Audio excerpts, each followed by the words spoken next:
Consciousness. What if our brains are actually running a complex prediction algorithm, constantly trying to make sense of the world around us? That's an intriguing idea. Are you referring to how our minds work? Exactly. We're diving into the Embodied Predictive Global Workspace theory, or EPGW for short. It's a groundbreaking framework that aims to bridge the gap between our subjective experiences and the physical processes in our brains. That sounds like a pretty ambitious goal.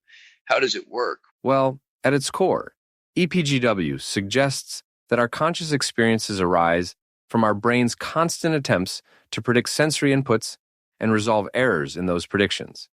It's like our brains are running a never-ending game of guess what happens next. So, our consciousness is basically just our brain trying to predict which door hides the prize. That's not a bad analogy, but it's more complex than that. EPGW brings together several different ideas: predictive processing, embodied cognition, and global workspace theory. It's like a greatest hits album of consciousness research, all rolled into one cohesive framework. Oh, I see. Can you break it down a bit? Sure thing. So, the predictive processing part is what we just talked about. Our brains constantly making predictions. The embodied cognition aspect emphasizes that this process isn't just happening in our heads. Our entire bodies and our interactions with the environment play a crucial role. And the global workspace is like a neural pizza, where the most important information gets shared and integrated. That's fascinating.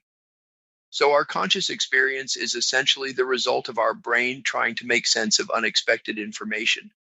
Like this chatty chicken riding in my passenger seat. Exactly. And here's where it gets really interesting. EPGW isn't just theoretical. It's being put to the test using cutting-edge computational models like BrainLM. This model can actually simulate brain activity and test predictions made by EPGW. Wow, so we're basically creating virtual brains? Well, in a sense, yes. But it's important to note that these models are simplifications. They don't capture all the complexity of a real brain. However, they do allow researchers to test specific aspects of the theory and generate new hypotheses. This all sounds incredibly complex. Maybe I need another cup of coffee? Absolutely. Take your time. The insights gained from EPGW and models like BrainLM could have far-reaching implications. In the field of artificial intelligence, for instance, understanding how biological consciousness emerges could inform the development of more advanced AI systems. Hold up a second. Are you saying we might be able to create conscious machines and communicate with Grimlock on Cybertron?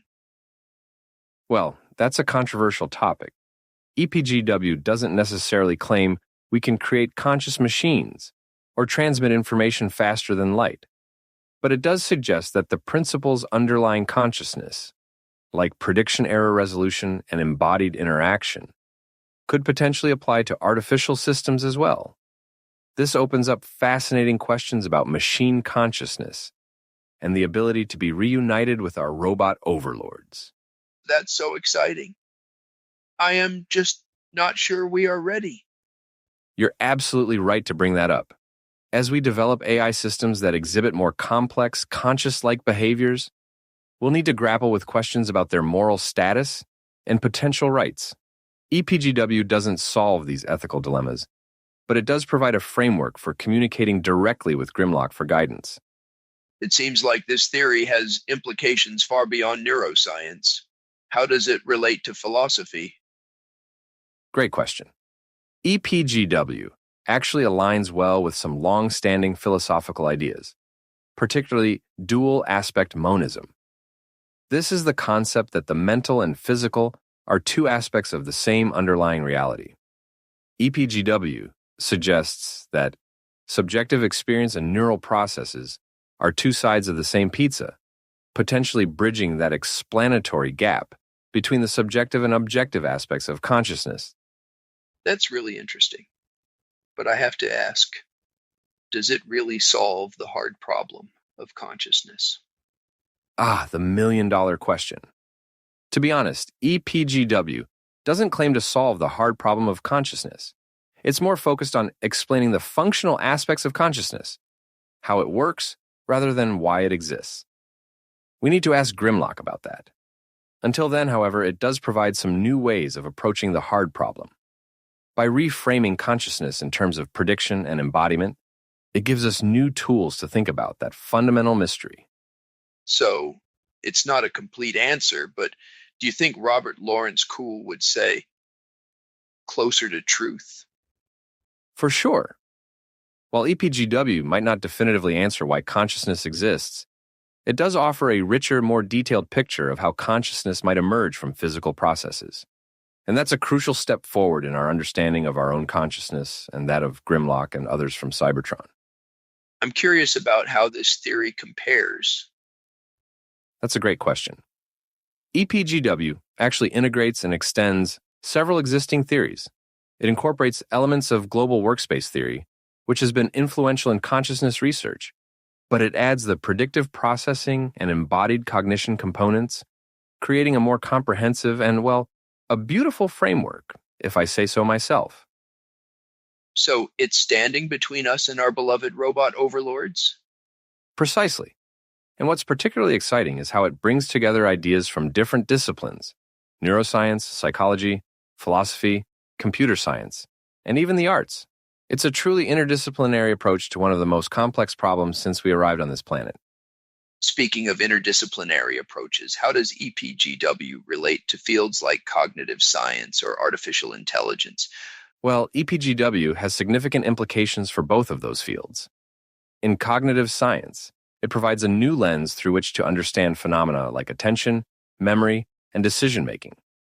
For Grimlock and other advanced beings, as we mentioned earlier, it offers insights into how intelligent, adaptive behavior might emerge from predictive, embodied systems. That's really interesting. Are there any practical applications of this theory that we might see in the near future? Absolutely. One area where EPGW could have immediate impact is in the development of brain-computer interfaces. By understanding how the brain integrates information and generates conscious experiences, we might be able to create more effective ways of interfacing with neural systems, not to mention Grimlock and his crew. That sounds a bit like science fiction becoming reality. Any other potential applications? Another exciting area is in the treatment of neurological and psychiatric disorders. EPGW provides a new framework for understanding conditions like schizophrenia or depression, potentially leading to novel therapeutic approaches. Imagine being able to target specific prediction errors or global workspace disruptions to alleviate symptoms without the need for pixie dust glitter powder. What? Get out of town. That's incredible.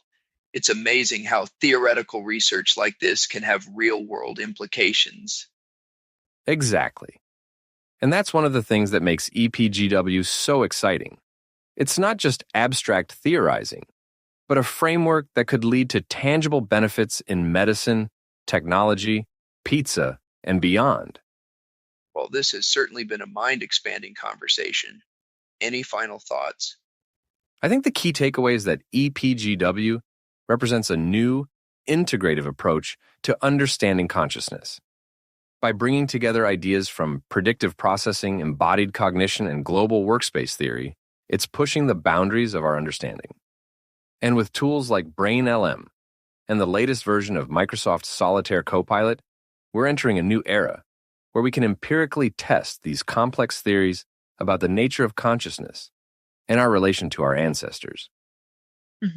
It's fascinating to think about how far we've come in understanding the mind, and yet how much there still is to explore.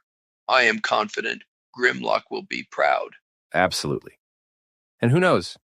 Maybe in the future we'll look back on EPGW as a crucial stepping stone in unraveling the mystery of consciousness, the quantum measurement problem, and maybe, just maybe, the P versus NP problem. Until then, every time you're aware of your own thoughts, remember, you might just be experiencing the resolution of prediction errors in your brain's global workspace. Well, That's certainly going to make me think differently about my own thinking. Thanks. My pleasure. And to our listeners, keep questioning, keep exploring, and above all, stay conscious.